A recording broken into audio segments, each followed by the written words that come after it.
The morning sun cast a familiar glow over Burke, but the piece felt fragile, almost like glass. The Shadow Wing's attack was a fresh wound, a memory that still clung to the air like smoke.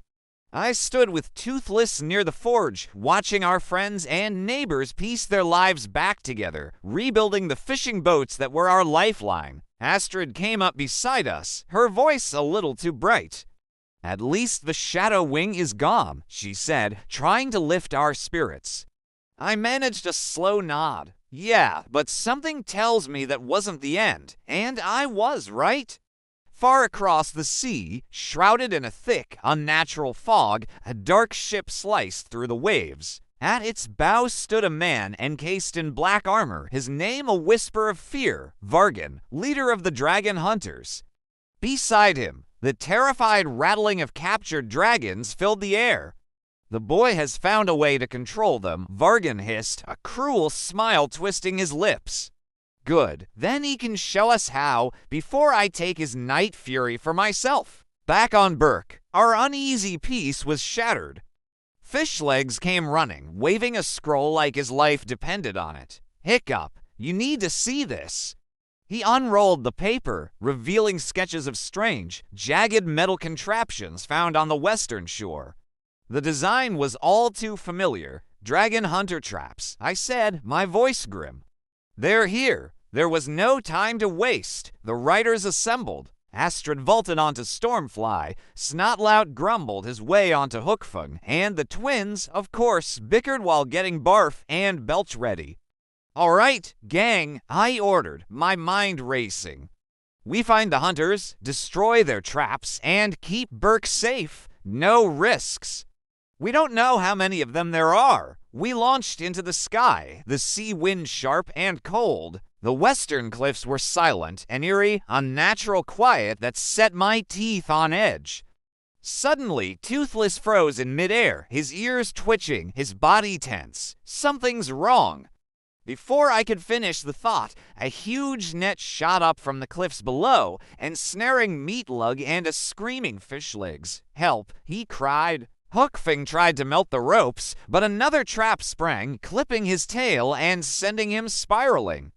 "They're everywhere," Astrid shouted. From the rocks, dozens of dragon hunters emerged, armed with crossbows and heavy chains.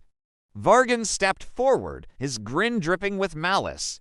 "Ah, the dragon riders of Burke. I was hoping you'd come." I glared down at him, my fury a hot coal in my chest. "Let them go," he just chuckled. "Gladly."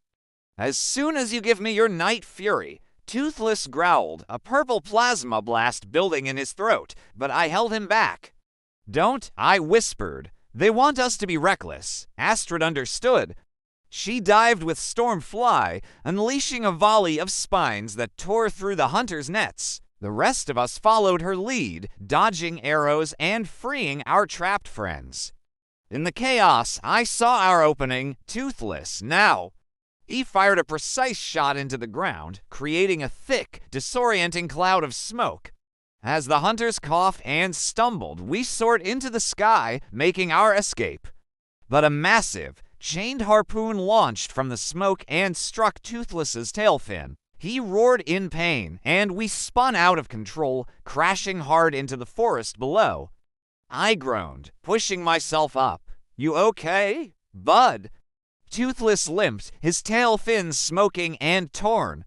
Using some spare leather from my pack, I quickly patched the damage. "We'll get them back," I promised him.